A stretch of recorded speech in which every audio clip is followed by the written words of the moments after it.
Es el momento de Hilamos Fino, donde les ofrecemos nuevos horizontes para las artesanas y los artesanos del país. Tiempo para mitos y leyendas. Hablando de leyendas, una viva, porque los mitos normalmente los tenemos que recuperar. En cambio, las leyendas cuando están vivas, pues es un honor estar frente a ellas. Estamos ante Gilberto Granja, artesano con una trayectoria extensísima de más de medio siglo. Maestro Gilberto Granja, muy buenas tardes y bienvenido a Hilamos Fino, aquí en la Troja Radio Digital. Sí, preguntaba a mi Ricardo. compañero Ricardo que troja, de qué es, ¿no? Entonces uno desconoce esas palabras, por decirlo así, bueno. Aquí venimos a hablar de palabras, claro, maestro. Así es. Y la troja tiene que ver, me lo preguntaba un joyero antes, así que me van a hacer caer en cuenta que más bien debo yo la explicación cuando arranque todas Claro. estas franjas. La troja tiene que ver con el nombre que le dan en el Caribe a los sombraos, bajo los cuales la gente se protege del sol y puede conversar.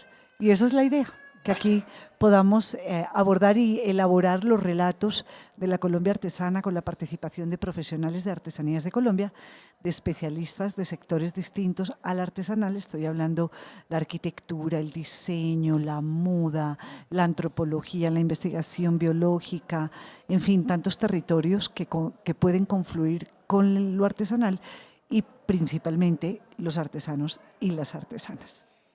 Pues yo estoy agradecido con esta invitación y estar con su persona, digamos que nos elogia a todos de estos componentes de esta artesanía.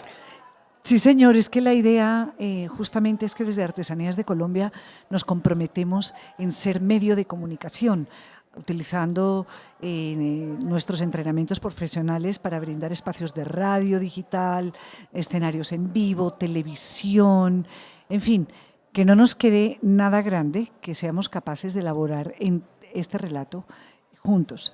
El maestro Gilberto Granja, voy a hacerle un chequeo de los requisitos formales que aquí presenta el señor Ricardo Durán. Gracias. Que es el director del Premio Medalla a la Maestría Artesanal en sus 6 categorías, ¿correcto? Ricardo Durán, muy buenas tardes de Artesanías de Colombia. Buenas tardes, Rocío. Muchas gracias por la invitación. ¿Le parece, Ricardo? Primero que todo, le agradezco mucho que haya tenido la deferencia de acompañarnos con el maestro Gilberto Granja, porque mañana es el día de la premiación. ¿Usted está nervioso, maestro? Pues en un principio le decía al joven Ricardo, bueno, eso es un compromiso más, digamos, que nos llega a nosotros, porque es una responsabilidad, digamos, en serio. Pero a través de la experiencia que hemos cogido, tenemos que seguir adelante y haciéndolos quedar bien Artesanías de Colombia y las personas que nos eligieron. Siente ese peso de responsabilidad en el taller, se refiere, ¿no? Me imagino. Pues sí, claro, porque dígase usted, por decir, viene alguien que lleva un trabajo y de pronto se lo llevó para la costa o para otro país y es penoso que de pronto haya alguna desperfección en la madera. ¿Por qué? Por no tener esos requisitos, digamos, de un artesano tener una trayectoria y hasta el momento, en mis 58 años, de pronto una o 2 piezas que se hayan deteriorado, pero del resto no. 58 años de oficio. Sí. ¿Y se puede decir cuánto de vida biológica? 77.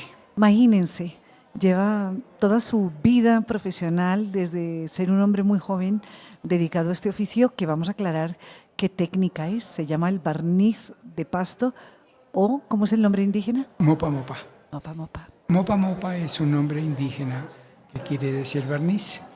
Y barniz de pasto, porque lo trabajamos en la ciudad de Pasto y también, digamos, a través de la historia, es la primera artesanía en pasto que fue el barniz.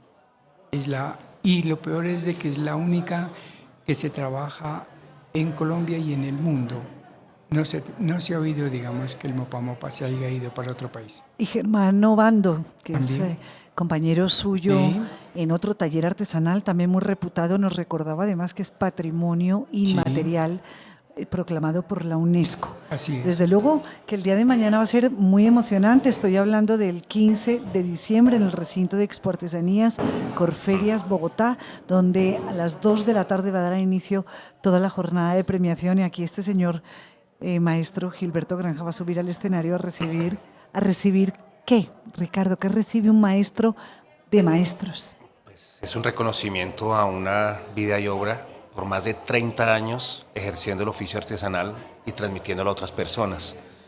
Es como el premio Oscar de la artesanía, el mayor reconocimiento en Colombia a un artesano. ¿Y qué recibe el maestro? Reconocimiento económico, un espacio de exhibición y comercialización en una muestra museográfica del Pabellón Institucional de Artesanías de Colombia, donde encontramos productos de él y la historia.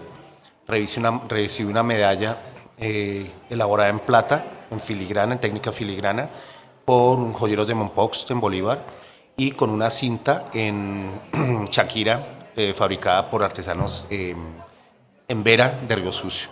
Además de eso, 2 premios adicionales gracias a nuestros patrocinadores. Maravilla, va a salir, ojalá haya traído maletica, maestro.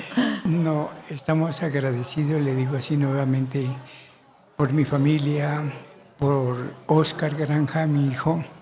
Ya es un maestro, entonces ya tenemos los seguidores de que esa historia también es muy bonita. ¿Por qué aprendió este joven? Me acuerdo que estaba estudiando en un colegio y cuando salía de vacaciones yo lo invitaba al taller para que le decía, ayúdeme, pero era con el fin de que en un futuro él aprenda. Y así lo logré. Ahora él trabaja, está ahora con unos trabajos, digamos, que le han pedido, responsable, digamos, que tiene que salir a quien le enseñó. Entonces, él se está ampliando también en eso y está dejando también este Mopa Mopa en alto y como dice usted, que es un patrimonio de la humanidad. ¿Usted prefiere llamarlo Mopa Mopa o barniz de pasto? Ambas cosas porque, digamos, yo lo conocí primero como barniz de pasto. Eso fue yo lo que aprendí, digamos, ¿no? Porque en ese tiempo, en 1964, cuando llegué, no se hablaba de Mopa Mopa. Mopa Mopa, de pronto, unos 30 o 20 años para acá, ya se hizo más popular. ¿Porque hubo una recuperación del término? Sí, tal vez sí, porque hay un desconocimiento, por decir de esta manera, que en Pasto no conocen, digamos, la gente qué es eso. Entonces, la que le ha dado, digamos, más publicidad ha sido la gente de afuera. Sí, de hecho, mire, le voy a contar una historia muy bonita. La joyera contemporánea, Tatiana Praes, que tiene una escuela llamada Materia Prima y trabaja con el maestro Germán Obando, hoy curiosamente estábamos compartiendo historias sobre el barniz de pasto y me decía que había hallado por fin en un libro como en la época poscolonial el barniz de pasto, el mopa mopa, la resina, para explicarle a nuestra audiencia, en bolitas, en la época precolonial, discúlpeme, prehispánica, se intercambiaba, era una moneda alta, digamos un valor de moneda, diríamos hoy, altamente apreciado para intercambiarlo por cosas de valor. Sí, se hacía collares. ¿Con las bolitas de resina? Sí, sí. ¿Y tenían algún tipo de acabado? No, rústicas? el mismo, era el mopa mopa natural era. De acuerdo. Sino que, por decir, tiene, digamos, un daño que se hace el mopa mopa. Tan pronto se lo coge de los cosechadores, nos lo mandan a nosotros tenemos que cuidar el material en una nevera, por decir. Pero si ese barniz lo dejamos al aire libre, él se va dañando, deformándose, digámoslo así. Porque cuando se lo coge al tiempo ese barniz que se lo ha dejado por ahí, ya no tiene la misma elasticidad como al principio. Toca mantenerlo en temperatura fría para Sí. luego aplicarle calor. Sí, claro. De acuerdo. ¿Y qué sucede? Vámonos un poquito más atrás, maestro. ¿Su taller concretamente trabaja con qué tipo de proveedor del Mopa Mopa? ¿Le queda, es alguien que habita en Pasto, está cerquita, le provee con facilidad su resina? ¿Cómo se la entregan? Hay un acuerdo para, digamos, para formar patrimonio de la humanidad. Hubo una cadena con los cosechadores del Mopa Mopa, los torneros en la madera, los ebanistas, los talladores. Entonces es una cadena. Entonces anteriormente, digamos, ya teníamos nuestros contactos personales, que yo llegué a conocer la selva del Putumayo, donde se da el Mopa Mopa. Caminando por la selva me encontré una ramita del tamaño de un esfero. Y en la punta de la ramita había una gomita, como la cabeza del fósforo. Esa es la goma del Mopa Mopa. A través de que ella se va desarrollando, va creciendo, estalla esa pepita. Al momento de estallar, poquito a poquito va creciendo una hoja a la derecha y una a la izquierda, y entonces se va formando un cachito. Y ese cachito es lo que nos mandan los cosechadores a los talleres de los barnizadores. El cachito, El cachito que es formado ya, digamos. que emerge Sí. de esa cabeza de fosforito. Sí, sí, así es. Entonces, hay unas pepitas grandecitas que tan pronto, por decir, llega al taller y hacemos una mezcla de ellos mismos. Lo metemos al agua caliente, lo sacamos y lo batimos como una melcocha. Al momento de que lo batimos con las manos, y entonces ahí es, digamos, que ese material parece una gelatina, una mantequilla, digámoslo así, de exquisita, que uno se fascina, digamos, moviendo esa resina. Entonces, de ahí viene, todo se trabaja, digamos, en agua caliente, para poder, digamos, tiene un tratamiento. Llega de la selva, quebramos según la porción que vamos a necesitar y lo surgimos al agua caliente. Luego lo sacamos, lo batimos, le limpiamos las impurezas. ¿Cuáles son esas impurezas? Son las venas de las hojas. Vegetales, sí, Claro. eso estaba suponiendo. Claro, porque ¿qué sucede? La hoja tiene unas venas, pero si no tuviera venas la hoja, entonces se desgonzara, ¿no es cierto? Y entonces, en un principio, cuando hay cosecha, digámoslo así, si la hoja tiene medio centímetro, es una hojita que se va componiendo. Pero cuando ya tiene un centímetro, centímetro y medio de grandecita, se ve las venas perfectamente de la hoja compuesta. Y entonces, Casi como si hubiera quedado fosilizada al interior del Mopa Mopa. claro, ella queda ahí sujeta. Sí, de acuerdo. Entonces, Encapsulada. ¿qué tenemos que hacer? Lo batimos, lo vamos enfriando y lo estiramos apenas y le vamos quitando esas impurezas. A veces, de casual, aparecen unas pepas pasadas, hojas también pasadas. Entonces, yo tengo un frasquito donde voy acumulando todo los desperdicios del Mopa Mopa. Pero entonces la gente, cuando llega a visitarnos, turistas, todo, ¿y qué es que bota? ¿Qué es que le sacan? Entonces le muestro yo en el frasco, le vacío en un platico y ahí se ve pura madera, con pedacitos de barniz, pepas, hojas, de todo, que es, digamos, nosotros mismos. Yo me admiro de ver eso, digamos, de que el Jehová Dios nos regaló esa selva o esa resina o ese mopa mopa para que los artesanos del mopa mopa lo transformamos en colores, decorando jarrones, en fin, lo que se presente, digamos así. En unas técnicas muy complejas, todo es un proceso muy dispendioso. ¿Cuánto tiempo, cuántas horas de su día le dedica usted a preparar material? ¿O ya llega un momento en un taller como el de el maestro, donde hay unas personas que preparan el material y otras personas pasan a otra parte del proceso? Sí, ese es según, digamos, el taller donde hay bastantes jóvenes trabajando, de pronto pueden hacer eso. Acá trabajamos 3. Oscar, el hijo, otro joven que está aprendiendo y mi persona. Entonces yo con el joven nos ponemos ahí a preparar.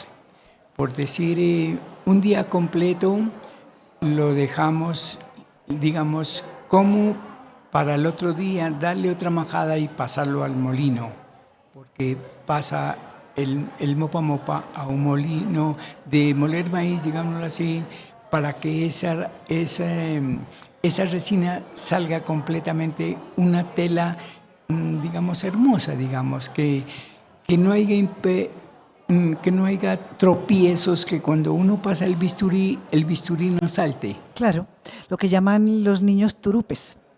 Claro. Que quede perfectamente terso y muy delgado.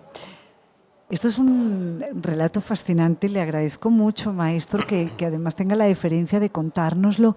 Le preguntaba por el momento de acceder a la materia prima, porque usted hablaba que lo conoció en las selvas del Putumayo, pero hoy por hoy le llevan la resina al taller o usted tiene también que desplazarse. No. A través de este convenio, digamos... Ya tienen la cadena armada, sí. Y entonces le surten de su materia prima. Sí, así es. Y en relación con su hijo Oscar, sí. Usted contó cómo le inició a él, pero ¿cómo se inició usted? ¿Usted tuvo un papá que también le engatusó de esa manera? No. Mi proceso fue distinto de niño. Por decir, historias de que, digamos, de que mi mamá era humilde, digámoslo así. Entonces, yo necesitaba, cuando niño tenía de pronto unos 8 o 7 años, le decía a mamá, quiero un pedacito de carne o quiero arroz. No, mi hijo, no tengo. Entonces, ¿qué pasa? Nos decían algunos señores que se oían, con tal que puedas firmar suficiente. Decían, así era una historia distinta, digamos, ¿no? Te defiendes ahí con la firma. Listo. Entonces, ¿qué sucede? Yo estaba estudiando tal vez en tercero de primaria y dije, no, voy a retirarme del estudio y me voy a trabajar. ¿A dónde me fui a trabajar? A una alfarería, a pisar barro, a pasarle a los señores para que hagan los ladrillos, las tejas, todo eso. Tal vez estuve como unos 2 años trabajando en alfarería. Después cambié de oficio, me puse a pintar las puertas, los apartamentos, fachadas. ¿Pero usted qué altura tenía? Tenía por ahí como unos... De altura no me recuerdo, pero sí me acuerdo la edad. No, por eso es de que pronto, claro, muy niño. Le estoy calculando que usted era muy chiquito sí, como para subirse a esas puertas. Sí, me tocaba por la necesidad. Entonces, lo más agradable es que me pagaban y le llevaba a mi mamá. Entonces, claro, ella respondía, con esto sí te puedo comprar lo que tú quieras. Entonces, en ese tiempo, pues, de 9 años, 8 años, entonces, bueno, así fue que mi niñez pasé. Y luego me fui al ejército y hice una reflexión. Me dio nostalgia por mi mamá, ver la viejita, y dije, mis hermanos no le están haciendo caso a mi mamá. Voy a trabajar. ¿Pero qué? Lo que sea. Entonces en Pasto hay un barrio que se llama El Obrero. En 1964 llegué a pedir trabajo de una maestra que el esposo se había muerto y ella trabajaba mopa mopa. Pero en ese tiempo era que se trabajaba el fondo rojo, blanco y caoba, pero con 2 colores de barniz. El barniz negro que se lo teñía con anilina el indio y blanco de zinc. Con esos 2 colores se trabajaba, digamos, en ese tiempo. Y yo llegué a trabajar con mis vecinos de barrio, veía ahí cómo hacían las guardas o las cenefas, la letra P, la S, bueno, un poco de nombres que hay. Y entonces yo en un principio las hacía torcidas.